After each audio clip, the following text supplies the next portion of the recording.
Cours C4 037 Transport des nutriments vers les organes consommateurs.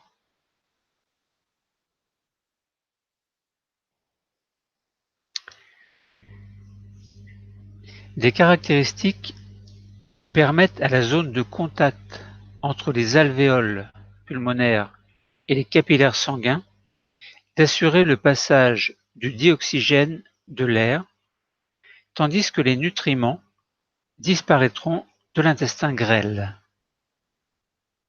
Afin d'éviter, par exemple, un accident vasculaire cérébral, le dioxygène et les nutriments doivent être distribués correctement aux organes et, en ce sens, le rôle des capillaires sanguins est important.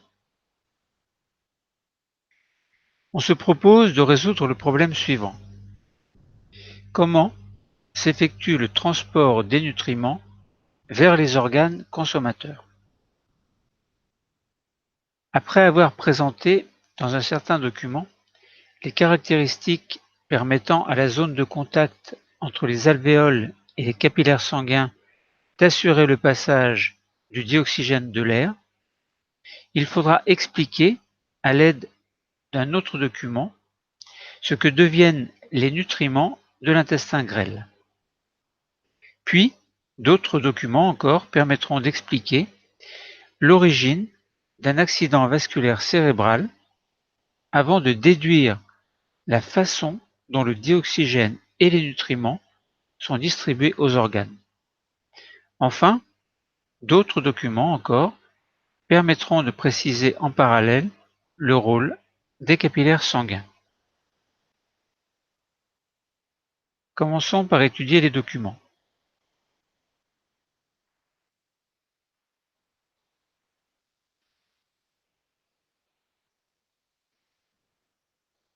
Alors, un premier document nous montre un grossissement d'une bronchiole avec à l'extrémité les alvéoles pulmonaires. Alors, je laisse un peu de temps aux élèves pour regarder le document. Alors, nous voyons au passage un dessin qui montre où sont placés les poumons, et à l'intérieur, nous voyons les bronches, les bronchioles et les alvéoles pulmonaires. Donc, un grossissement d'une bronchiole et des alvéoles pulmonaires est proposé. En parallèle, nous voyons une coupe transversale d'alvéoles pulmonaires. Donc, nous distinguons la paroi de l'alvéole des vaisseaux sanguins au niveau de la paroi de l'alvéole, et à l'intérieur, il y a un immense vide, c'est la lumière. Et dans cette lumière, alors ce n'est pas de la lumière au sens pur du terme, la lumière, ça veut dire qu'il y a du vide en fait. Et ce vide, lorsque la personne inspire, va être remplacé par de l'air.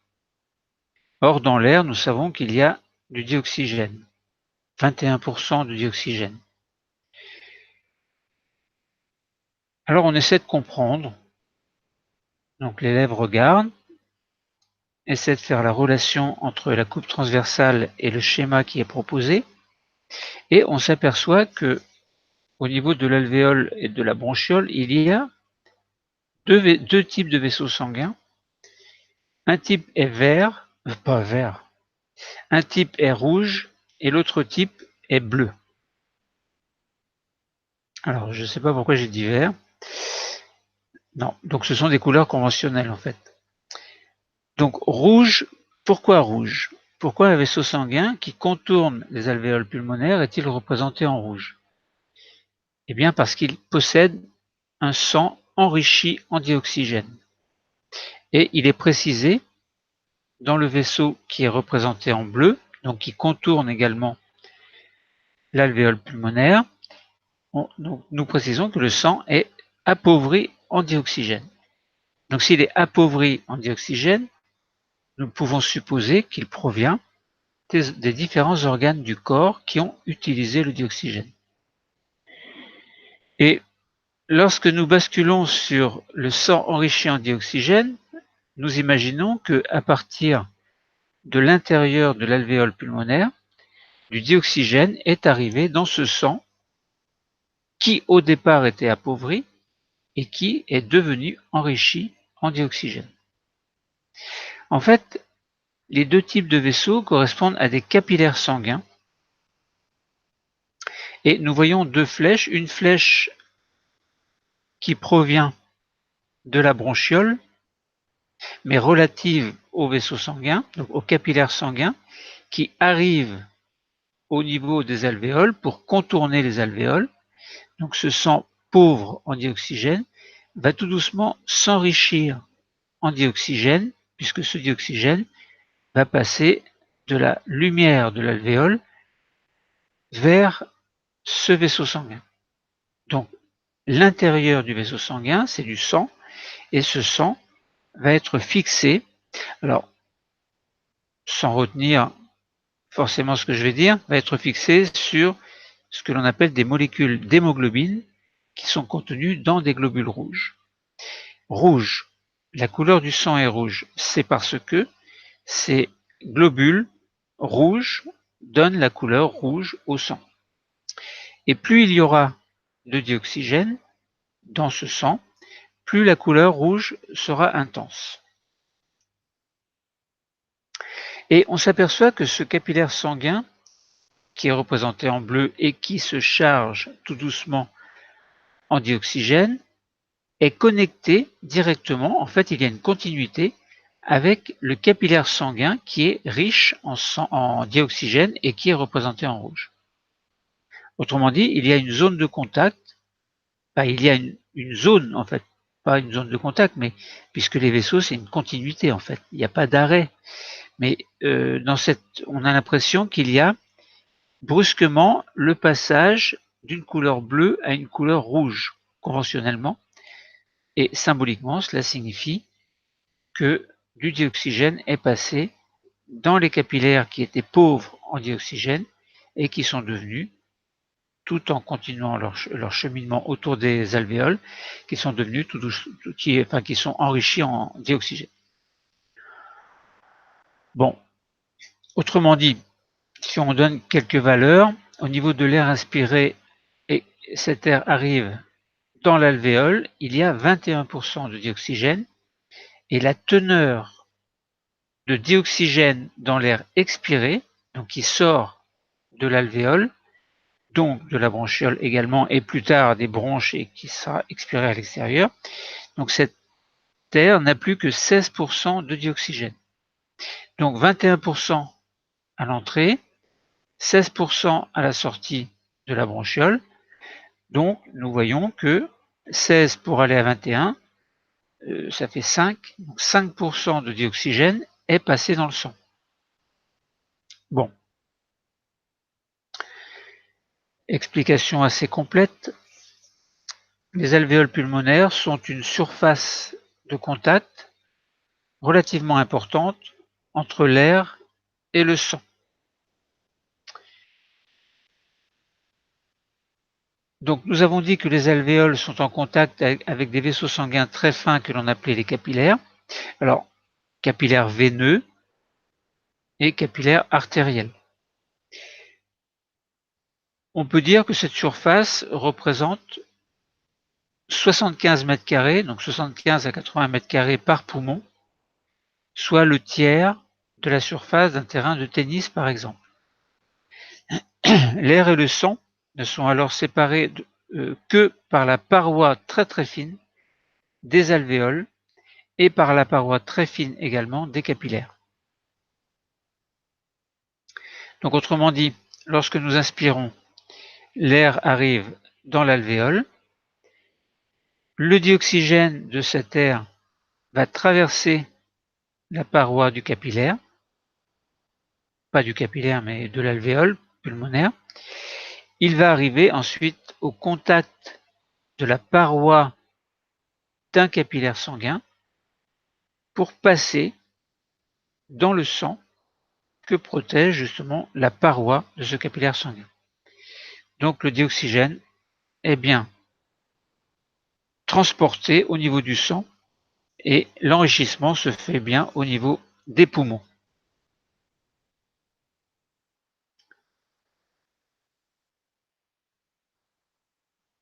Voilà ce que l'on pouvait dire pour le dioxygène.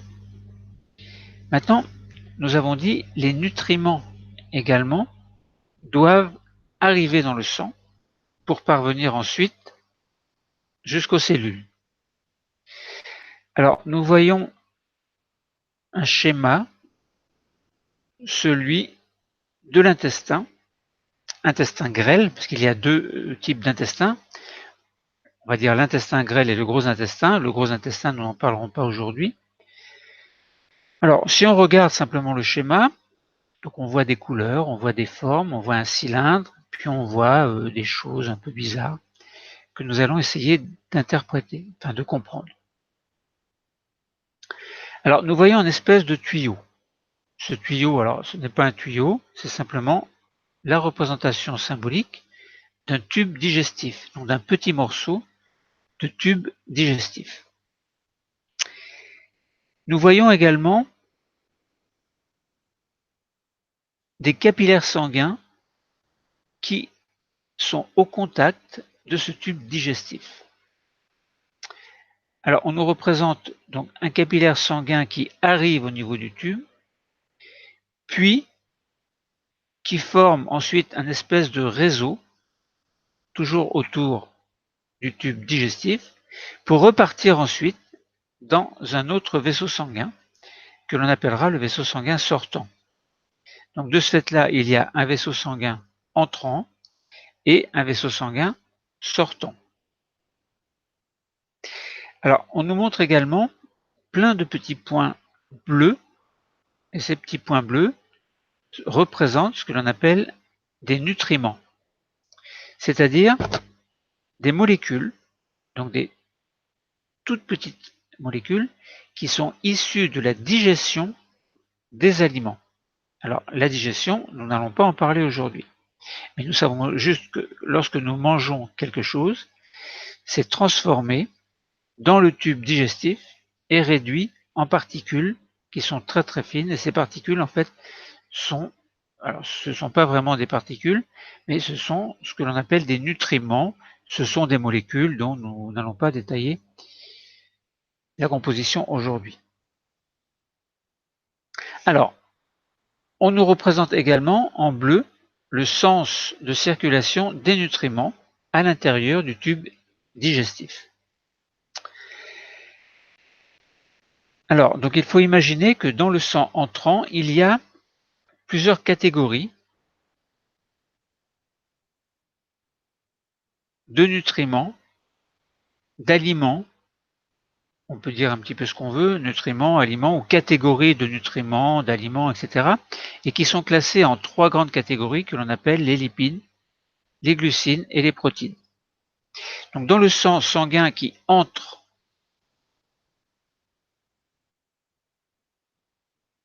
dans cette espèce de réseau capillaire qui contourne le tube digestif, il y a 5 grammes de lipides par litre de sang,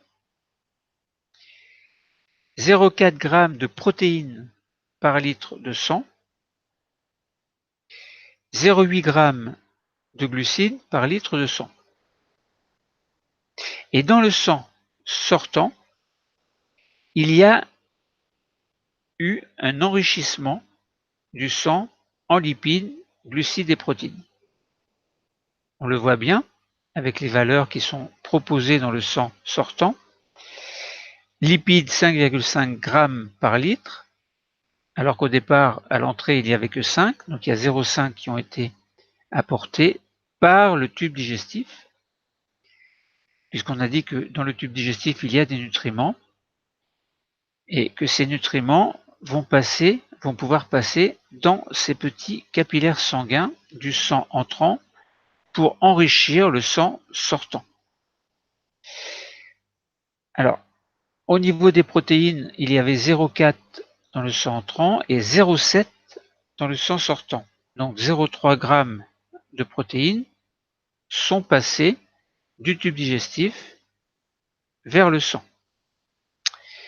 Ensuite, des glucides, on passe de 0,8 à 2,7. Donc là, une quantité assez importante est passée. Donc ce qui fait faire 2,7 moins 0,8. Et donc, ce que l'on peut comprendre, c'est que en fait, le tube digestif contient des nutriments qui sont issus de la digestion. Ces nutriments se retrouvent à un moment ou à un autre dans les capillaires sanguins, donc dans un réseau de capillaires sanguins qui contourne l'intestin grêle.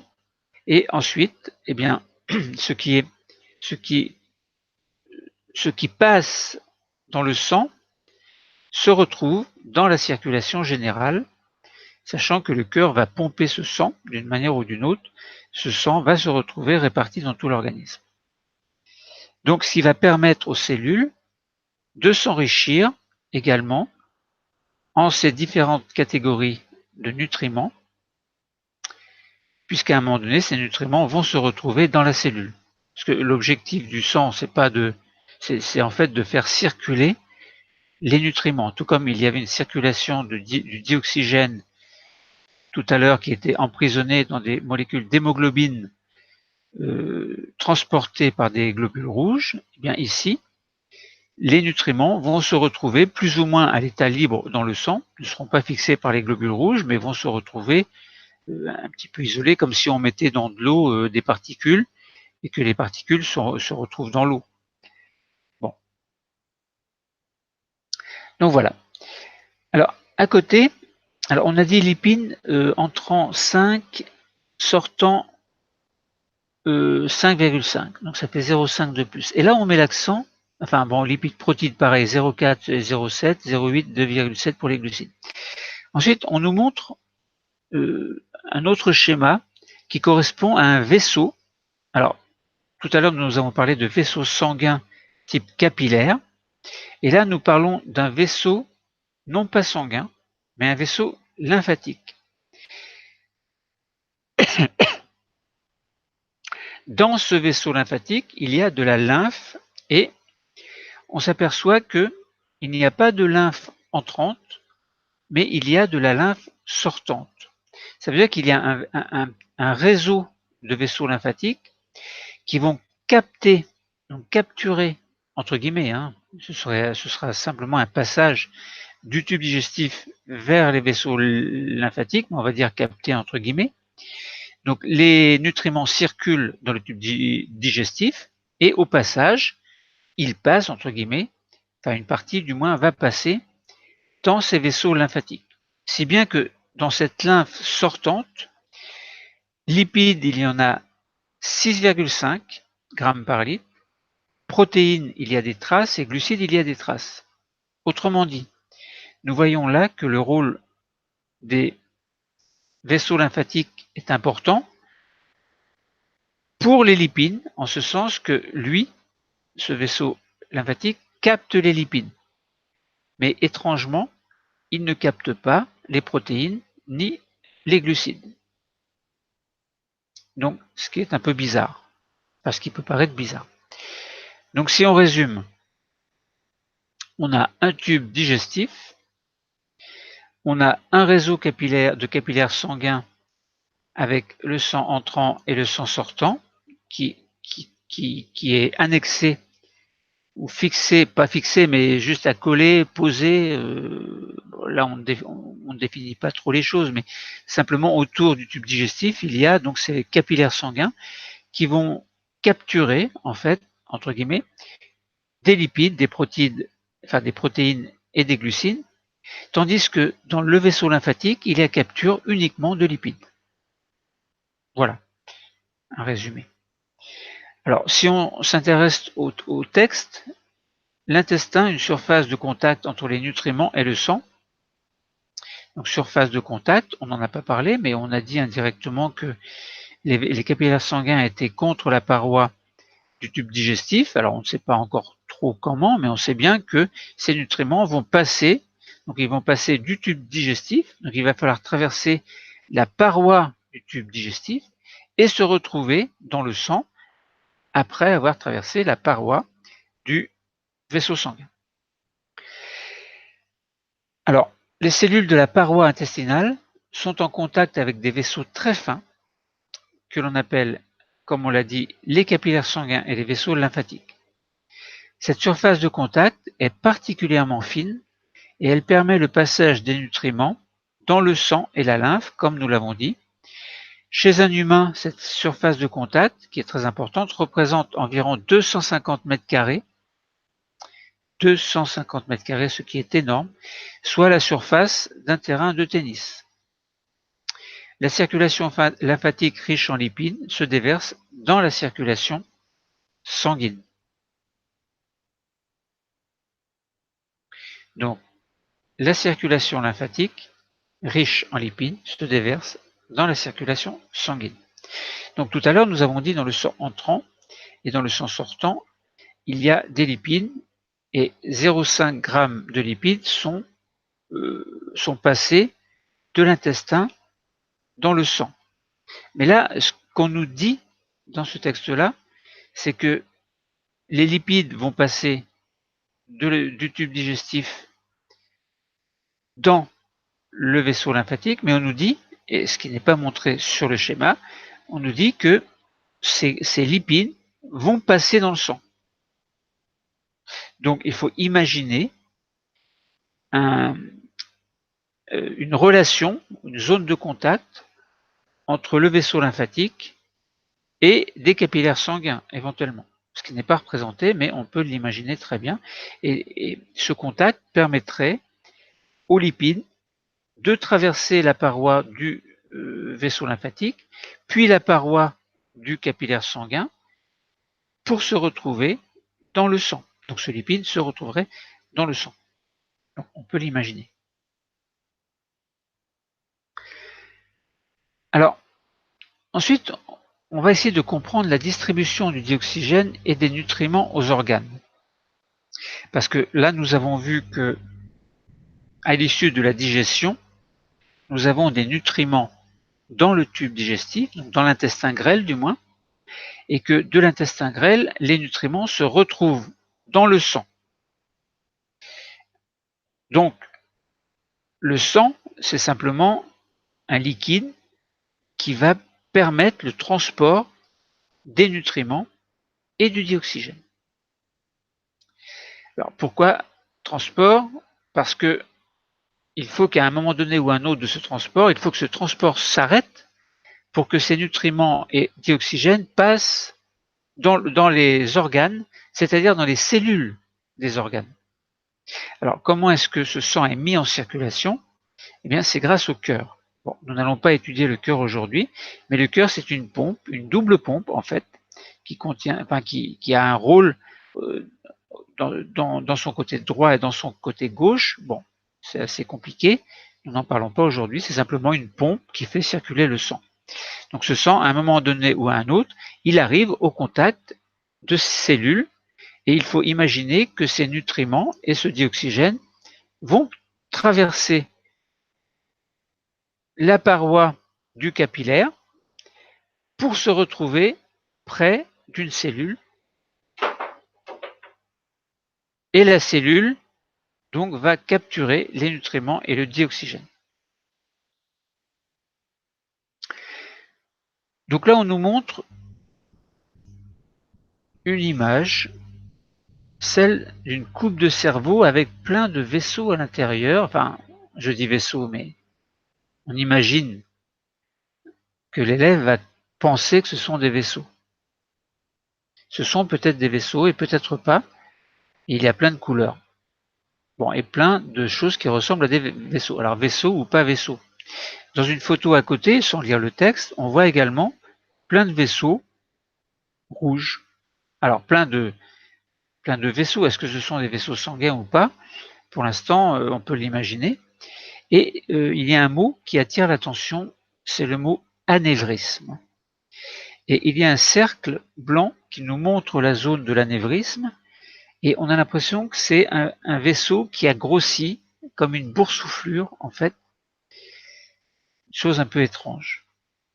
Bon, et sur le schéma d'à côté, il y a plein de ce qui ressemble à des vaisseaux avec plein de couleurs vertes, des couleurs jaunes. Bon, ça représente quoi?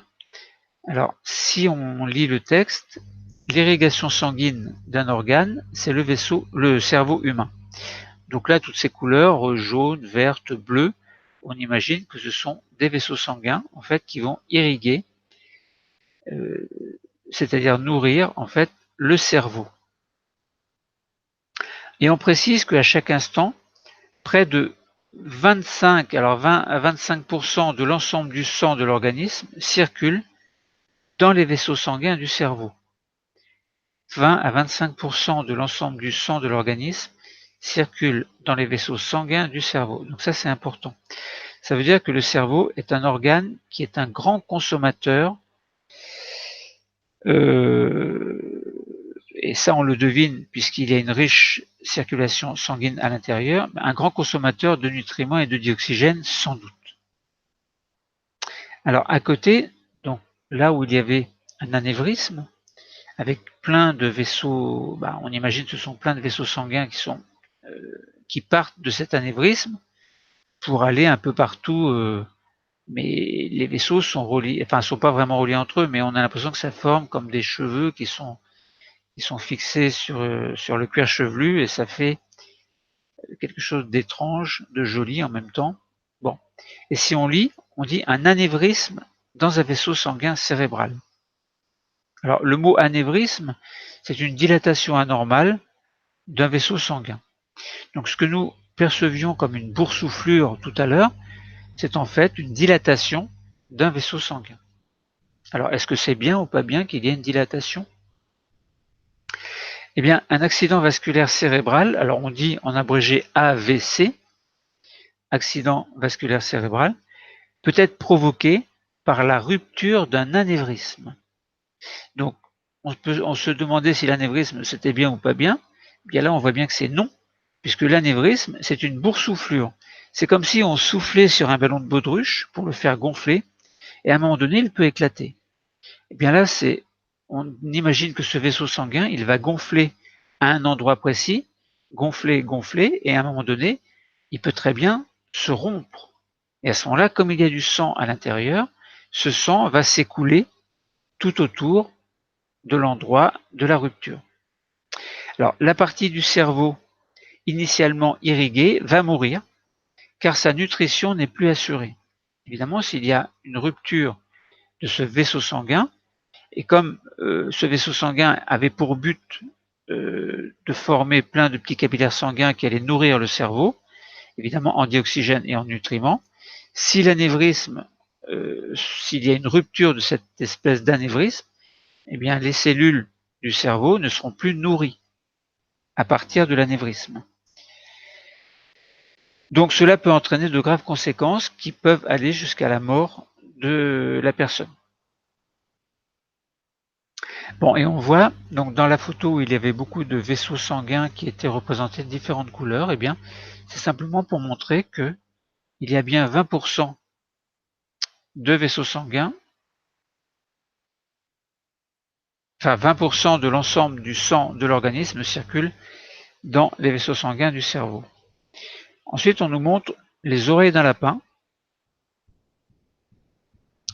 Et on voit par transparence à la lumière en fait que ces oreilles sont très fines puisque on perçoit la lumière qui est derrière et qu'on perçoit également tout un réseau rouge, donc de petits vaisseaux et de vaisseaux encore plus petits que l'on appelle les capillaires sanguins. Et ce réseau, donc ces réseaux forment un réseau entre guillemets où les vaisseaux sont vraiment en communication les uns avec les autres. Donc les vaisseaux sanguins dans les oreilles d'un lièvre, en fait c'est pas un lapin, c'est un lièvre. Le lièvre a des plus grandes oreilles que le lapin. Les organes sont tous associés à un réseau de vaisseaux sanguins très dense. Et là nous voyons l'exemple au niveau des oreilles du lapin. Le passage des nutriments et du dioxygène vers les organes consommateurs est assuré grâce à des vaisseaux sanguins très très fins que l'on appelle les capillaires sanguins. Donc, nous avons largement parlé des capillaires et là nous comprenons mieux que ces capillaires ont un rôle très important pour nourrir les organes. Et comme les organes sont formés par des cellules, eh bien, dioxygène et nutriments vont nourrir les cellules. Alors, pourquoi nourrir une cellule? Eh bien, on le dit, mais c'est simplement parce que le dioxygène va oxyder certains nutriments, comme par exemple le glucose, qui est un glucide, pour produire de l'énergie. Et cette énergie va permettre à la cellule de vivre.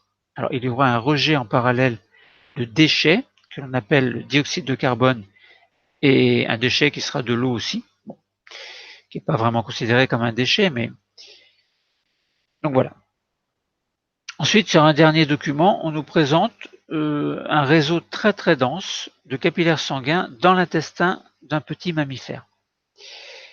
Donc tout à l'heure, nous avons dit que dans l'intestin, il y a donc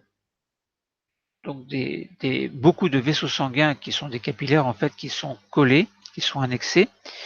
Et on verra un petit peu plus tard l'intérêt, pas l'intérêt, mais comment passent vraiment les nutriments de l'intérieur, donc de la lumière de l'intestin, donc du vide de l'intestin, mais qui se remplit de nutriments, donc d'aliments puis de nutriments, et comment ces nutriments vont pouvoir passer, donc traverser la paroi de l'intestin pour se retrouver dans le réseau sanguin. Ça, pour l'instant, c'est un mystère. Nous donnons la solution dans un autre cours. Bon, nous avons décrit assez largement les documents. Maintenant, nous pouvons proposer une correction très simplifiée. Alors, je rappelle le problème. C'était comment s'effectue le transport des nutriments vers les organes consommateurs. Alors, il fallait présenter les caractéristiques permettant la zone de contact entre les alvéoles et les capillaires sanguins, d'assurer le passage du dioxygène de l'air. Alors, ces caractéristiques qui permettent à la zone de contact entre les alvéoles et les capillaires sanguins d'assurer le passage du dioxygène de l'air sont l'extrême finesse de la paroi des alvéoles et leur surface très très importante. Ensuite, il fallait expliquer ce que deviennent les nutriments dans l'intestin grêle. Donc tout à l'heure, nous parlions des poumons. Maintenant, nous parlons de l'appareil digestif et entre autres de l'intestin grêle. Donc, dans l'intestin grêle, tous les types de nutriments passent dans le sang au niveau des capillaires sanguins. Les lipides sont également pris en charge par les vaisseaux lymphatiques avant d'être déversés dans le sang. Donc on a bien vu que de l'intestin, les nutriments type glucides, lipides, protéines vont passer dans le sang. Donc ils passent donc dans le sang qui arrive, il n'y a rien. Puis le sang les capillaires sanguins qui sont annexés à l'intestin grêle, en fait, vont se trouver enrichis en ces trois types de nutriments, glucides, lipides, protéines. Et en plus, les vaisseaux lymphatiques qui viennent se coller entre guillemets aussi sur la paroi de l'intestin vont se trouver enrichis en lipides seulement, pas en glucides ni en protéines. Et donc de ce fait-là, le sang se trouve largement enrichi en lipides. Ensuite, il fallait expliquer l'origine d'un accident vasculaire cérébral, alors on dit aussi AVC, puis en déduire la façon dont le dioxygène et les nutriments sont distribués aux organes. Alors un AVC peut être provoqué par la rupture d'un anévrisme, donc qui est une espèce de boursouflure d'un vaisseau sanguin qui va se dilater et à un moment donné qui peut éclater, enfin qui peut se rompre. Donc dans ce cas, la partie du cerveau initialement irriguée meurt par manque de dioxygène et évidemment de nutriments.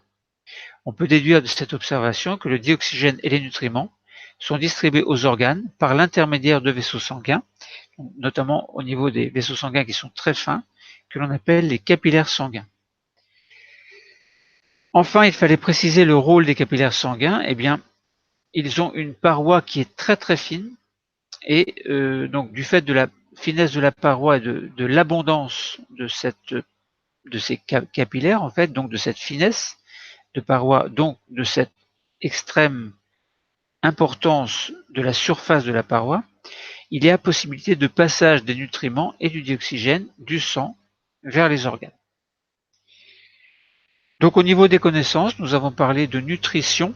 Alors nutrition concerne aussi bien le passage de dioxygène dans le sang à partir des poumons que le passage des nutriments dans le sang à partir de l'intestin grêle. Donc, nous avons parlé de l'organisation fonctionnelle à l'échelle de l'organisme, des organes en fait, en disant que, et nous avons mis l'accent également sur ce qui se passait au niveau des cellules, sans avoir de schéma, mais simplement en réfléchissant, puisque on connaît quand même la présence de cellules dans un organisme, et que ces cellules qui constituent les organes ont toutes besoin de vivre. Donc la cellule, c'est la plus petite unité vivante d'un être vivant. Alors, bien que certaines cellules soient solitaires, donc certaines cellules que l'on dit eucaryotes, bon, eucaryotes, procaryotes, n'allons pas définir ce que ça veut dire, mais certaines cellules vivent toutes seules, mais dans un organisme tel qu'un organisme humain, il y a des organes, et ces organes sont constitués de cellules qui font vivre les organes, et l'ensemble des organes fait vivre un organisme. Pour cela, la condition, c'est que chacune des cellules, en fait, très important, soit alimentée en nutriments, donc en différents types de nutriments, et en dioxygène. Le cours est terminé. Merci.